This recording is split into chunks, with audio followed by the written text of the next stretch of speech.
في الصفات والأعمال أما بعد. قال الله تبارك وتعالى في القرآن الكريم أعوذ بالله من الشيطان الرجيم بسم الله الرحمن الرحيم وما أرسلناك إلا رحمة للعالمين.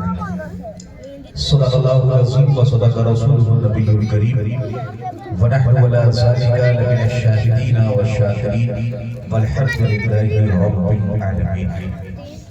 آئیے ہمارا انتہائی خلوص اور عقیدت و محبت کے ساتھ اپنے آقا کی بارگاہ میں درود شریف کا نظارہ پیش کرنے پڑھی بابا سے بلند اللہم صلی علی سیدنا شفیعنا نبینا کریمنا مولانا محمد بارک وسلم صلاۃ و سلام علیکہ یا رسول اللہ صلی اللہ تعالی علیہ وسلم. ایک مرتبہ اور بابا سے بلند درود شریف پڑھے اللہم صلی علی سیدنا شفیعنا نبینا کریمنا مولانا محمد بارک وسلم صلاۃ و سلام علیکہ یا رسول اللہ صلی اللہ تعالی علیہ وسلم. حضرات محترم، بڑا خوبصورت آج کا یہ پروگرام ہے اور بڑی خوبصورتی کے ساتھ یہ پروگرام اپنی کامیابیوں کی منزلوں کی طرف رواں ہے. لائی کے مبارکباد ہیں حافظ مدین صاحب اور ان کے شہزادے حافظ ضیاء مصطفیٰ صاحب اور کمیٹی کے تمام افراد. اللہ کی بارگاہ میں دعا ہے اللہ سب محنتوں کو کاوشوں کو اپنی بارگاہ میں قبول فرمائے. آپ محبت کے ساتھ بیٹھے ہیں، آپ سے میں درخواست کرتا ہوں، گزارش کرتا ہوں کہ اس طرح آپ خاموش نہ بیٹھیں. کوئی بات اچھی لگ جائے تو ذرا سبحان اللہ بھی کہہ دیا کریں. ایک مرتبہ محبت سے مل کے بولے یا رسول اللہ. ذرا ایک مرتبہ بیداری کا ثبوت دیتے ہوئے پکارے یا رسول اللہ. ذرا محبت سے کہیں سبحان اللہ. ذرا بولے ایک مرتبہ لبیک یا رسول اللہ. دیکھیں ہم اور آپ حضور کے میلاد میں یہاں تشریف فرما ہیں اور امام حق محدث دہلوی فرماتے ہیں کہ جہاں حضور کا میلاد منایا جاتا ہے پورا سال اللہ اس جگہ سے عذاب کو اٹھا لیتا ہے. آگے آپ فرماتے لوگوں سنو، جہاں پہ حضور کا میلاد منایا جاتا ہے پورا سال اللہ اس جگہ پر انوار و تجلیات کی برسات فرماتا ہے. آگے آپ فرماتے لوگوں سنو، جہاں پر ایک مرتبہ حضور کا میلاد منا لیا جائے اس بستی سے اس علاقے سے اللہ رب العزت ایک سال تک عذاب کو اٹھا لیتا ہے. ایک سال تک اللہ تبارک و تعالی بستی والوں کو عذاب سے محفوظ رکھتا ہے، مہلک بیماریوں سے محفوظ رکھتا ہے. اور آگے امام حق محدث دہلوی فرماتے ہیں، آپ فرماتے ہیں لوگوں سنو، جو لوگ میلاد مصطفیٰ میں آ کر کے بیٹھ جائیں اللہ رب العزت پورے سال ان کی عمر میں ان کے رزق میں بے پناہ برکتیں عطا کرتا ہے. تو آپ بیٹھے ہیں، آپ انوار و تجلیات کی اللہ کی طرف سے بارش ہو رہی ہے. آپ یہاں بیٹھے ہیں، آپ کی نیکیوں میں اعمال میں اضافہ ہو رہا ہے. ذرا توجہ کریں آپ، اگر کوئی بات اچھی لگ جائے تو سبحان اللہ بھی کہہ دیا کریں، ماشاءاللہ بھی کہہ دیا کریں، اس لیے کہ میرے بات آپ کو بہت کچھ سننا ہے. بڑا مختصر وقت مجھے دیا گیا ہے، اسی وقت میں انشاءاللہ مجھے اپنی گفتگو ختم کرنی ہے. ذرا توجہ کریں، میں عرض یہ کر رہا ہوں کہ اگر کوئی بات اچھی لگے تو سبحان اللہ کہہ دیا کریں، اس لیے کہ اللہ نے آپ کو زبان دی ہے اور ہم حضور سے محبت کرتے ہیں. حضور کی محبت میں اور حضور کے نام پہ وہ لوگ بولے ہیں جنہوں نے کبھی بولنا نہ سیکھا ہو. ذرا توجہ کریں، حضرت عمر ابن خطاب ہیں، آپ فرماتے ہیں لوگوں سنو، حضور کا نام وہ نام ہے کہ آپ کے نام پہ وہ لوگ بھی بولے ہیں جنہوں نے کبھی بولنا نہ سیکھا ہو. پوچھا گیا کیسے؟ تو حضرت عمر فرماتے ہیں سنو، ایک مرتبہ حضور کی بارگاہ میں ایک شخص حاضر ہوا اور حاضر ہو کے عرض کرتا ہے اے اللہ کے نبی، میں آج آپ کی بارگاہ میں آیا نہیں ہوں بلکہ بھیجا گیا ہوں. حضور فرماتے ہیں کس نے بھیجا ہے؟ وہ عرض کرتا ہے اللہ کے نبی،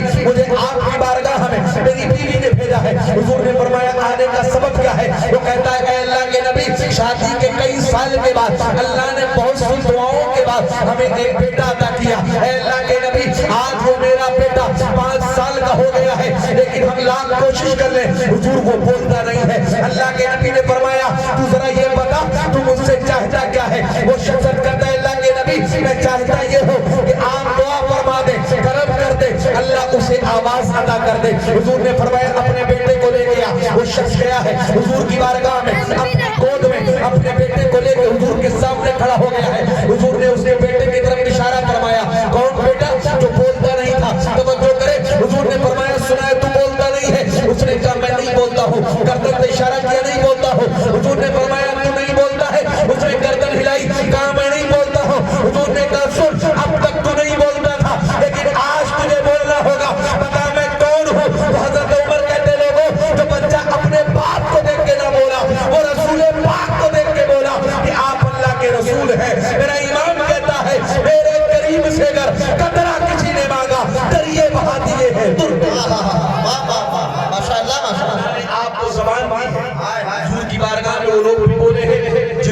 بولنا نہ سنا ہو، اور اللہ نے تو آپ کو قوت گویائی دی ہے، بولنے کی طاقت دی ہے، اللہ نے آپ کو زبان عطا کی ہے، تو اس رب کا احسان مانے، اور کوئی بات اچھی لگ جائے تو سبحان اللہ کہہ دیا کرے، اگر کوئی بات پسند آ جائے تو ماشاء اللہ کہہ دیا کرے، اس لیے کہ ہم سب حضور سے محبت کرتے ہیں، حضور کی امت میں ہے، حضور کو دل و جان سے پیار کرتے ہیں، اور ذرا دیکھیں کیسے امتی ہے اور کس طرح حضور سے پیار کرتے ہیں، ذرا غور کر لیں۔ اللہ کے نبی نے ایک مرتبہ صحابہ سے فرمایا، حضور نے فرمایا ہے بتاؤ کون ہے جس کے ایمان پر تعجب کیا جائے، توجہ کریں، حضور نے فرمایا کس کے ایمان پر تعجب کیا جا سکتا ہے، صحابہ کرتے ہیں اللہ کے نبی انبیاء کا ایمان ایسا ہے کہ جن کے ایمان پر تعجب کیا جا سکتا ہے، حضور نے فرمایا ان کے ایمان پر کیسا تعجب، وہ تو اللہ کے نبی ہے، وہ تو اللہ کے رسول ہے، اللہ کی طرف سے ان پر وحی کا نزول ہوتا ہے، اللہ نے انہیں کتاب دے کے بھیجا ہے، اللہ نے انہیں شریعت دے کے بھیجا ہے، ان کے ایمان پر کیسا تعجب، صحابہ کرتے ہیں اللہ کے نبی پھر ہمارا ایمان ایسا ہے کہ جس پہ تعجب کیا جائے، حضور نے فرمایا تمہارے ایمان پہ کیسا تعجب، تم تو صبح و شام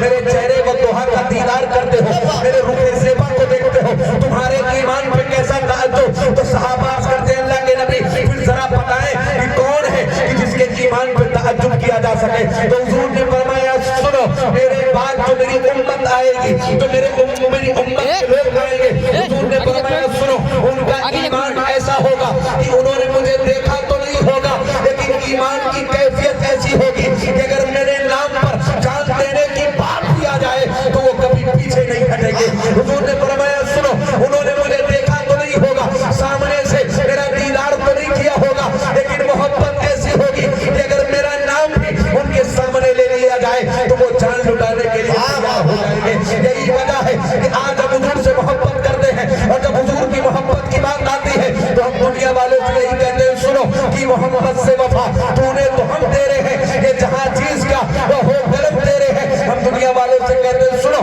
محمد کی محبت دین حق کی شرط اول ہے، اسی میں ہو اگر خامی تو سب کچھ نامکمل ہے، جب تک دنیا میں ہے حضور کی محبت میں ہے، اور جب قبر میں جائیں گے حضور آئیں گے تو ہم یہی کہیں گے فرشتوں سنو انہیں جانا انہیں مانا، نہ رکھا غیر سے کام اللہ الحمد میں دنیا سے مسلمان۔ نعرہ تکبیر، نعرہ رسالت، مسلک اعلی حضرت فیضان تاج شریعہ، نعرہ تکبیر۔ ذرا توجہ کر لیں، ایسے عظیم الشان نبی کی امت میں ہم اور آپ ہیں، ذرا غور کر لیں، اللہ رب العزت نے ہم پہ اور آپ پہ بڑا فضل کیا ہے، بڑا احسان کیا ہے، ذرا اللہ کے احسانات کو آپ دیکھیں، اگر آپ اپنی زندگی میں اللہ کے احسانات کو شمار کرتے رہیں، آپ کی زندگی کم پڑ سکتی ہے، آپ کی زندگی کے ایام اور دن کم پڑ سکتے ہیں، لیکن اللہ نے آپ پہ اور ہم پہ جتنے احسانات کیے ہیں، اللہ کے احسانات کو ہم گن نہیں سکتے ہیں، ذرا دیکھیں آپ اللہ کی تقریباً 18,000 سے زائد مخلوقات ہیں، آپ کو یہ جو ستارے نظر آتے ہیں یہ بھی اللہ کی مخلوق ہے، آپ کو یہ جو پیڑ پودے نظر آتے ہیں یہ بھی اللہ کی مخلوق ہے، آپ کو جو جانور نظر آتے ہیں چاند اور سورج نظر آتے ہیں یہ سب اللہ کی مخلوق ہے، ذرا آپ اللہ کے احسانات کو دیکھیں، 18,000 سے زائد اللہ کی مخلوقات ہیں، لیکن اللہ تبارک و تعالیٰ نے جب ہمیں اور آپ کو دنیا میں بھیجا ہے، اللہ نے ہمیں اور آپ کو جب دنیا میں پیدا کیا ہے تو اپنی 18,000 مخلوقات میں سے جو مخلوق اللہ کو سب سے زیادہ پسند ہے انسان بنا کے پیدا کیا۔ آپ مجھے بتائیں آپ نے نہ کوئی دعا مانگی تھی، نہ آپ نے اللہ کی بارگاہ میں التجا کی تھی، نہ آپ نے کوئی درخواست کی تھی کہ اللہ مجھے انسان بنا کے پیدا کر دے، یہ تو اللہ کا فضل و کرم ہے کہ اللہ نے آپ کو انسان بنا کے پیدا کر دیا، اگر اللہ چاہتا تو آپ کو جانور بنا کے پیدا کرتا، اگر اللہ چاہتا تو آپ کو چاند اور سورج بنا کر کے یا ستارے بنا کر کے آسمان میں نصب کر دیتا، اگر اللہ چاہتا تو آپ کو پتھر بنا دیتا، اگر اللہ چاہتا تو آپ کو چوپایا بنا دیتا، اگر اللہ چاہتا تو آپ کو پرند بنا دیتا، آپ کو چرند بنا دیتا، لیکن اللہ کا فضل ہے کہ اللہ تبارک و تعالیٰ نے جب ہمیں اور آپ کو دنیا میں بھیجا تو جو مخلوق اللہ کے سب سے زیادہ قریب ہے اور جو مخلوق اللہ کو سب سے زیادہ پسند ہے انسان بنا کے ماشاءاللہ ماشاءاللہ۔ اور کرے میری بات اگر آپ کو سمجھ میں نہ آیا ہو کہ اللہ نے ہمیں اور آپ کو انسان بنا کے بھیجا کہ اللہ کا ہم پر کتنا فضل ہے، کتنا احسان ہے، تو ذرا کسی آپ ایک مثال سے سمجھ رہے توجہ کریں، ایک مرتبہ ذرا بیداری کا ثبوت دیتے ہوئے بولے سبحان اللہ۔ جو لوگ پیچھے بیٹھے ہیں وہ بھی ذرا ہاتھوں کو اٹھا کے پکارے یا رسول اللہ۔ دیکھیں اللہ کے کتنے احسانات ہیں ہم پہ اور آپ پہ، دیکھیں اللہ رب العزت نے ہم پہ اور آپ پہ کتنا کرم کیا ہے، اللہ نے ہمیں اور آپ کو انسان بنا کر پیدا کیا ہے۔ دیکھیں یہ اللہ کا کتنا بڑا احسان ہے، اللہ کے بہت بڑے ولی ہیں جن کو دنیا حضرت بایزید بستامی کے نام سے جانتی ہے۔ ان کے بارے میں تاریخ میں آتا ہے کہ جب حضرت بایزید بستامی اپنے گھر سے نکلتے تھے اکثر ایسا ہوتا تھا کہ ان کی گلی میں کتا رہتا تھا، جب بھی حضرت بایزید نکلتے یہ کتا آپ کو دیکھ کر کے بھونکتا، جب بھی آپ نکلتے یہ کتا حضرت بایزید کو دیکھتا اور بھونکنے لگتا، جب بھی یہ کتا بھونکتا حضرت بایزید رونے لگتے۔ ایک مرتبہ آپ کے مریدوں نے، آپ کے ماننے والوں نے، آپ سے محبت کرنے والوں نے، آپ کے قرب و جوار میں رہنے والوں نے آپ سے پوچھا اے بایزید بستامی آپ اللہ کے کتنے بڑے ولی ہیں، لیکن جب آپ گھر سے نکلتے ہیں یہ کتا آپ کو دیکھ کر کے بھونکتا ہے تو آپ رونے کیوں لگتے ہیں؟ آخر اس کی وجہ کیا ہے؟ کہ آپ کو کتے سے ڈر لگتا ہے، کہ آپ کو کتے سے خوف آتا ہے، آخر آپ روتے کیوں ہیں؟ تو حضرت بایزید کا جواب آپ سنیں۔ حضرت بایزید نے فرمایا لوگوں سنو، یہ کتا مجھے دیکھ کر کے بھونکتا نہیں ہے بلکہ یہ کتا مجھ سے یہ کہتا ہے کہ بایزید مجھے ایک سوال کا جواب دے دے، تیری ایسی کون سی نیکی تھی کہ جس نیکی کی بنیاد پر اللہ نے تجھے انسان بنا دیا، اور میرا ایسا کون سا گناہ تھا جس گناہ کی بنیاد پر اللہ نے مجھے کتا بنا دیا۔ لیکن اللہ نے انسان بنایا، کتنا بڑا فضل ہے۔ حضرت بایزید کہتے لوگوں اللہ نے مجھے وہ علم دیا ہے، وہ استطاعت دی ہے، اللہ نے مجھے وہ طاقت دی ہے کہ میں اس کتے کی زبان کو میں سمجھتا ہوں یہ مجھ سے کہنا کیا چاہتا ہے۔ یہ مجھ سے کہتا ہے بایزید میں نے ایسا کون سا گناہ کر لیا تھا کہ اللہ نے مجھے کتا بنا کے پیدا کر دیا، اور تو نے ایسی کون سی نیکی کر لی تھی کہ اللہ نے تجھے انسان بنا کے پیدا کر دیا۔ پھر حضرت بایزید کہتے لوگوں یہ کتا مجھے جواب بھی دیتا ہے، یہ کتا کہتا ہے بایزید ایک بات ہمیشہ یاد رکھنا، اللہ نے تجھے انسان بنایا ہے، اس میں تیری عبادتوں کا دخل نہیں ہے، تیری دعاؤں کا دخل نہیں ہے، اس لیے کہ عبادتیں تو نے پیدا ہونے کے بعد کی ہے، دعائیں تو نے پیدا ہونے کے بعد مانگی ہے۔ حضرت بایزید کہتے لوگوں یہ کتا مجھ سے کہتا ہے بایزید اللہ نے تجھے انسان بنا کے پیدا کیا ہے، یہ اللہ کا فضل ہے کہ اللہ نے تجھے اشرف المخلوقات بنا کے پیدا کر دیا۔ حضرت بایزید کہتے لوگوں یہ کتا مجھ سے کہتا ہے بایزید اگر تو اپنے سر کو سجدے میں رکھ دے اور پوری زندگی اللہ کی عبادت کرتا رہے تو اللہ کے صرف ایک احسان کا بدلہ کہ اللہ نے تجھے انسان بنا کے پیدا کیا ہے تو ادا نہیں کری۔ اللہ نے ہمیں آپ کو انسان بنا کے پیدا کیا، کتنا بڑا فضل ہے۔ اور فضل آپ دیکھیں اللہ نے ہم پہ کتنا کرم کیا، اور کرم والائے کرم آپ دیکھیں اللہ نے صرف انسان نہیں بنایا ہے بلکہ اللہ نے مسلمان بنایا ہے، اور مسلمان کے ساتھ ہی میں بس نہیں بلکہ حضور کی امت میں پیدا کر دیا ہے۔ جس نبی کی امت میں پیدا ہونے کے لیے بڑے بڑے انبیاء کرام نے، اللہ کے بڑے بڑے رسولوں نے اللہ سے یہ دعا مانگی تھی۔ حضرت موسیٰ علیہ السلام جیسے نبی اور رسول نے اللہ سے یہ دعا کی تھی کہ اللہ رب العزت مجھے موسیٰ نہ بنا کر کے، مجھے اپنا نبی اور رسول نہ بنا کر کے اپنے محبوب کی امت میں پیدا کر۔ دیکھیں ایسے عظیم الشان نبی کی امت میں اللہ نے ہمیں اور آپ کو پیدا کیا ہے، لیکن آج افسوس اس بات کا ہے کہ ہمارے نوجوان یہاں بیٹھے ہیں، آج سب کی زندگی کو انہیں سمجھنے کا وقت ہے، لیکن اپنے اس عظیم الشان نبی کی زندگی کو انہیں سمجھنے کا وقت نہیں ہے، نہ سمجھنے کا وقت ہے، نہ سننے کا وقت ہے، نہ پڑھنے کا وقت ہے۔ اتنے نوجوان یہاں بیٹھے ہیں، آج ان سے اگر کسی فلم اسٹار کے بارے میں پوچھ لیا جائے تو یہ آپ کو گناتے نظر آ جائیں گے، اگر کسی کرکٹر کے بارے میں پوچھ لیا جائے تو یہ آپ کو بتاتے نظر آ جائیں گے، لیکن اسی عظیم الشان نبی کے بارے میں اگر ان سے پوچھ لیا جائے بتاؤ حضور مکے میں پیدا ہوئے ہیں یا مدینے میں پیدا ہوئے ہیں تو خاموشی کا مظاہرہ کریں گے۔ ان سے پوچھ لیا جائے بتاؤ حضور نے اپنی زندگی میں کتنے نکاح فرمائے ہیں تو انہیں کچھ نہیں معلوم ہے۔ ان سے پوچھ لیا جائے بتاؤ اللہ کے نبی نے کس عمر میں اعلان نبوت کیا ہے تو ان کو کچھ نہیں معلوم ہے، لیکن اگر ان سے پوچھ لیا جائے بتاؤ 2025 میں IPL میں کون سی ٹیم چیمپئن بنی ہے تو یہ آپ کو گنا دیں گے۔ ان سے پوچھا جائے بتاؤ ابھی کون سی مووی ہٹ ہوئی ہے، کون سی فلاپ ہوئی ہے، یہ آپ کو گنا دیں گے، لیکن اپنے نبی کے بارے میں پوچھ لیا جائے تو ان کو کچھ نہیں معلوم ہے۔ اس لیے ڈاکٹر اقبال نے کہا تھا کچھ شکن اڑ گئے باقی جو بچے پتگر ہیں امتی 22 ہے رسوائی